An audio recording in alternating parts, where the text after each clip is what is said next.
everyone. I am Goral Patel, lecturer in Civil Engineering Department at LJ Polytechnic, Hyderabad. Today we will discuss about a subject estimating, costing and valuation, and the topic is specification. Now in these presentations we will discuss about following contents. First one is what is specification, importance of specification, purpose of specification and type of specifications. Let's start with what is specification. Specifications क्या है?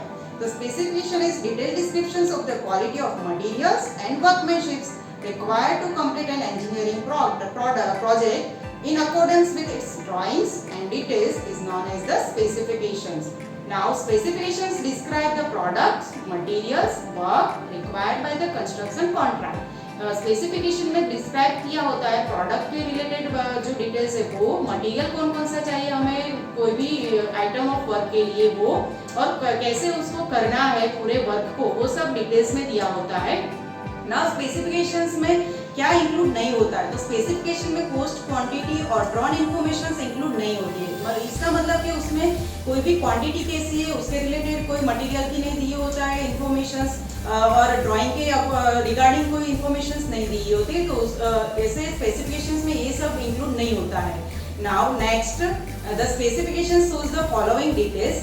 First one is type and qualities of material, उसमें materials की quality and types दी होती है, and methods कैसे हम उस item of work को प्रिपेयर करेंगे वो दिया होता है। क्वालिटी हम कैसी है हमारे वर्कमैनशिप्स की, मतलब कि हमें कैसे वर्क करना है वो दिया होता है, और method of measurement of an item, इसका मतलब क्या, एज एग्जांपल ले हम लोग तो एक्सकेवेशन अगर हमें करना है तो एक्सकेवेशंस का हम कौन से मेजरमेंट में करेंगे वो सब डिटेल्स अंदर दी है, और अदर इसके रिगार्डिंग कोई डिटेल्स होगी कोई भी आइटम्स ऑफ वर्क के रिगार्डिंग, तो वो भी अंदर डिटेल्स में दी होती है। नेक्स्ट, इम्पोर्टेंस हमारे स्पेसिफिकेशंस क्या क्या है, तो मेन इम्पोर्टेंस क्या है, तो मेनली हमारे कोई भी कंस्ट्रक्शन वर्क में दो मेन पार्ट होते हैं। First one is drawings and second one is specifications. तो मेनली ये दोनों डेटा हमारे पास होने चाहिए किसी भी कंस्ट्रक्शन को हमें करना है तो उसके लिए ड्राइंग्स इंपॉर्टेंट है और स्पेसिफिकेशंस इंपॉर्टेंट है। तो मेनली हमारे drawings and specifications two important part of contract documents है। नाउ अगर हमारे कोई ड्राइंग्स और स्पेसिफिकेशंस में अगर कोई भी डिस्क्रिप्शन ही आ जाए, तो पहले हम लोग कॉन्ट्रैक्ट डॉक्यूमेंट में लीगल स्ट्रेंथ मेनली स्पेसिफिकेशंस की होती है। इसका मतलब कि ड्राइंग और स्पेसिफिकेशंस में अगर हमें आगे कोई भी लीगल स्ट्रेंथ करना है तो उसके लिए स्पेसिफिकेशंस चाहिए, एंड मेन वो भी इम्पोर्टेंट है कि वो उसके जो रेट्स है स्पेसिफिकेशंस के वो आइटम पर डिपेंड कि कैसे आइटम ऑफ वर्क है, मतलब कि एक्सकेवेशंस का वर्क है, प्लास्टरिंग का वर्क है, क्या ब्रिक वर्क है, वैसे कैसा वर्क है उसके ऊपर डिपेंड है। स्पेसिफिकेशंस जो है वो हम लोग रिजिड अगर स्पेसिफिकेशंस होंगे तो रिजिड होंगे तो हमारी जो आइटम्स ऑफ रेट है वो इंक्रीज हो जाएगी, मतलब कि हमारी प्रोजेक्ट जो है उसकी रेट बढ़ जाएगी, तो प्रोजेक्ट की ऑटोमेटिक कॉस्टिंग बढ़ जाएगी। अगर जो हमारे स्पेसिफिकेशंस रिजिड नहीं होंगे तो फिर क्या होगा, तो स्पेसिफिकेशंस हमने रिजिड नहीं लिखे होंगे तो हमारी जो प्रोजेक्ट की कॉस्ट है वो डिक्रीज होगी, इसका मतलब कि इंक्रीज नहीं होगी ज़्यादा। एंड जो स्पेसिफिकेशंस का वो भी इम्पोर्टेंस है कि स्पेसिफिकेशंस को हम लोग कोई भी वर्क को सुपरवाइजिंग करना हो तो उसके लिए स्पेसिफिकेशंस हम लोग यूज करते हैं साइट पे। नाउ स्पेसिफिकेशंस जो है उसके लिए मेनली स्पेसिफिकेशंस यूज करना है हमें, तो वो कॉन्ट्रैक्टर है उसको अगर साइट पे कोई सुपरविजन करना है तो उसके लिए वो यूज कर सकता है specifications. Next, purpose of specifications, हमारे स्पेसिफिकेशंस लिखने के मेनली पर्पस कौन कौन से हैं, तो स्पेसिफिकेशंस लिखने के मेनली पर्पस वो डिफरेंट है। तो फर्स्ट है कि हम लोग जो स्पेसिफिकेशंस लिखते हैं उसमें डिफरेंट जो मटेरियल है उसको डिटेल्स में डिस्क्रिप्ट किया होता है, उसका मतलब कि डिटेल्स में उसका जो भी वर्क करना है वो आइटम्स ऑफ वर्क को वो लिखा होता है, एंड स्पेसिफाई की होती है कि qualities of workmanships and methods of doing the same. हमारी जो मेथड्स है कोई भी वर्क करने की तो उसको हम लोग कैसे स्टार्ट करेंगे और एंड कैसे करेंगे वो सब उसमें क्वालिटीज होती है वर्कमैनशिप की। जैसे कि हमें कोई भी वर्क करना है, अगर हमें प्लास्टरिंग वर्क करना है तो प्लास्टरिंग वर्क में हम लोग क्या करेंगे, तो सबसे पहले हम लोग कौन सा ग्रेड का मतलब प्लास्टर कर रहे हैं, कौन से प्रोपोजन में कर रहे हैं, कौन कौन सा मटेरियल यूज होगा, और जो मटेरियल हम लोग अगर यूज करते हैं तो मटेरियल कैसे मिक्स होगा, मतलब कि उसकी मिक्सिंग की मेथड कौन सी होगी, फिर उसको हम लोग कैसे प्रिपेयर करते हैं वो सब, और उसका मेजरमेंट यूनिट वो सब अंदर दिया होता है स्पेसिफिकेशन। तो ये भी मेन पर्पज है हमारे स्पेसिफिकेशन का।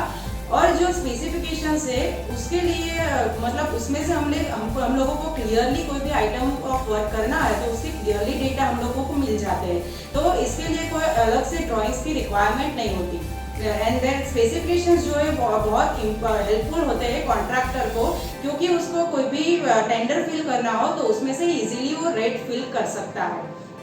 एंड अगर कोई स्पेसिफिकेशंस अगर हमारे पास हो तो हम लोग को कोई सुपरवाइजिंग करना है किसी वर्क को, अगर हमें ओनर को भी अगर दिखाना है कि कैसे अगर हमारा आगे का वर्क होगा तो वो सब हम लोग स्पेसिफिकेशंस थ्रू कर सकते हैं।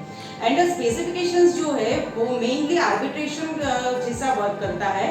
नाउ टाइप्स ऑफ स्पेसिफिकेशंस, हमारे मेनली दो टाइप्स के स्पेसिफिकेशंस है। First one is brief specification and second one is detail specifications. तो हमारे दो टाइप के जो स्पेसिफिकेशंस है उसमें फर्स्ट टाइप है हमारा ब्रीफ स्पेसिफिकेशन। ब्रीफ जो स्पेसिफिकेशंस है उसको हम लोग जनरल स्पेसिफिकेशंस भी बोल सकते हैं। जनरल स्पेसिफिकेशन और ब्रीफ स्पेसिफिकेशन क्या है वो हम लोग देखेंगे।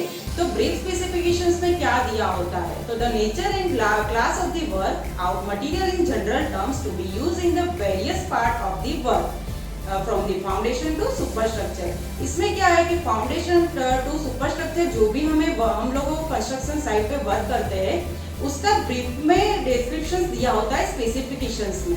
उसको अलग अलग आइटम्स को हम लोग डिस्क्राइब नहीं करते हैं ब्रीफ स्पेसिफिकेशंस में, सिर्फ एक ही साथ में मतलब के फाउंडेशन से लेके सुपरस्ट्रक्चर तक जो भी हम लोग क्वांटिटी फाइंड करेंगे, जो भी वर्क करेंगे उसका एक ही साथ में ब्रीफ डिस्क्रिप्शन दिया होता है।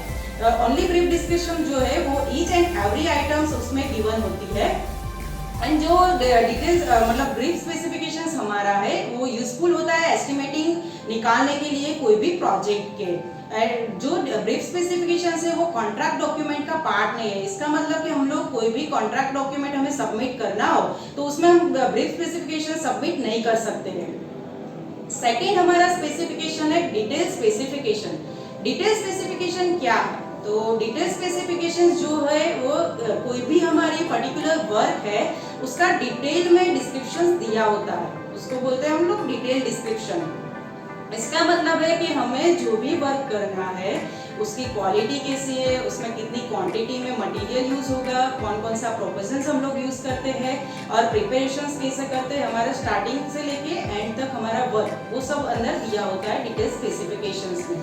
डिटेल जो स्पेसिफिकेशंस है उसमें मैंने बोला आप लोगों को कि जो वर्क है वो सेपरेटली डिवाइड करते हैं, मतलब कि सेपरेटली कोई भी वर्क है उसकी स्पेसिफिकेशंस लिखते हैं। इसका मतलब कि प्लास्टरिंग का अगर हमें कोई वर्क करना हो तो प्लास्टरिंग का हम लोग डिटेल डिस्क्रिप्शंस अलग से लिखेंगे। ऐसे ही कोई ब्रेक मशीनरी वर्क करना हो या फिर कोई फ्लोरिंग का वर्क करना हो तो उसका हम लोग क्या करेंगे, तो उसका हम लोग डिटेल में डिस्क्रिप्शंस अलग से लिखेंगे एवरी आइटम्स का, तो उसको हम लोग बोलते हैं डिटेल डिस्क्रिप्शंस। और जो डिटेल डिस्क्रिप्शंस है मतलब कि डिटेल स्पेसिफिकेशंस है हमारा, उसमें क्या होगा कि हम सीक्वेंस में स्पेसिफिकेशंस लिखेंगे, मतलब सीक्वेंस में लिखेंगे। इसका मतलब अगर हमें कोई भी स्पेसिफिकेशंस हम लोग लिख रहे हैं तो उसमें ऑर्डर में सीक्वेंस में उसको लिखना है। इसका मतलब क्या है कि अगर हम प्लास्टरिंग करते हैं तो पहले हम कौन सा मटेरियल लेंगे, उसका प्रोपोजल्स क्या लेंगे, फिर वो मटेरियल जो है कौन से ग्रेड का लेंगे, कौन सी साइज का लेंगे, और उसके बाद जो मटेरियल लिया है उसको हम कैसे मिक्स करेंगे,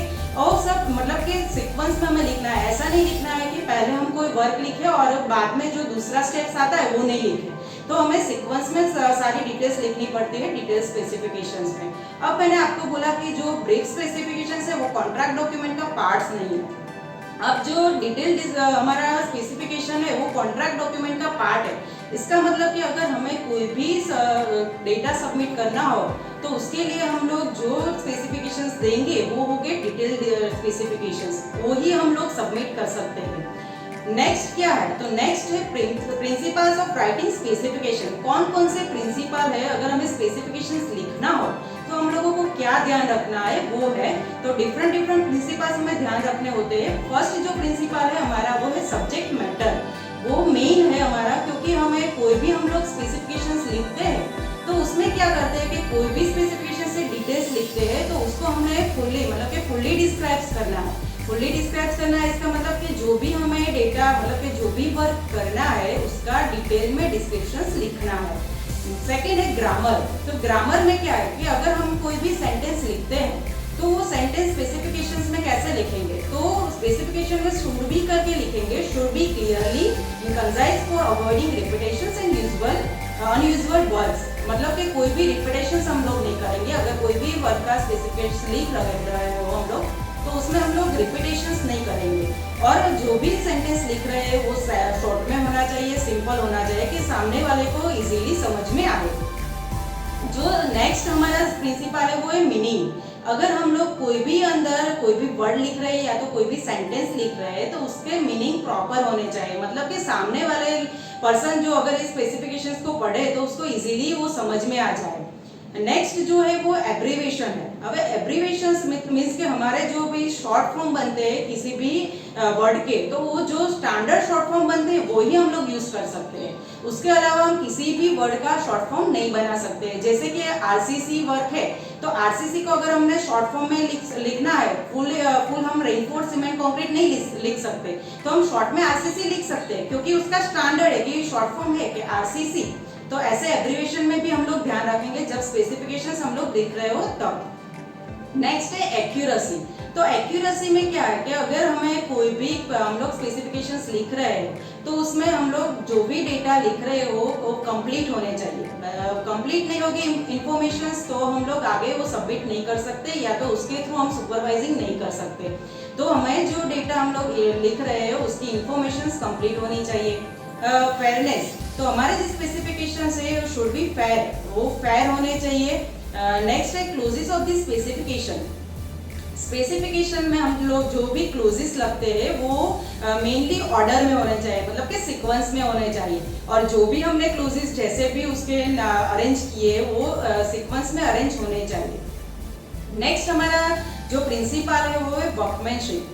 वर्कमैनशिप इसका मतलब है हम लोग जो भी डिस्क्रिप्शंस देते हैं, स्पेसिफिकेशंस लिखते हैं तब तो उसका जो डिस्क्रिप्शंस है उसमें हम लोग को लिखते हैं कि मिक्सिंग कैसे करना है, उसका प्रोपोजन क्या है, फिर लेइंग उसको कैसे करना है वो मटेरियल को, फिर उसको प्रिपेयर कैसे करना है, फिर अगर हमें कोई कॉम्पैक्शंस रिक्वायर्ड है कोई वर्क के लिए तो कॉम्पैक्शन कैसे करना है और वो वर्क को फिनिश कैसे करना है।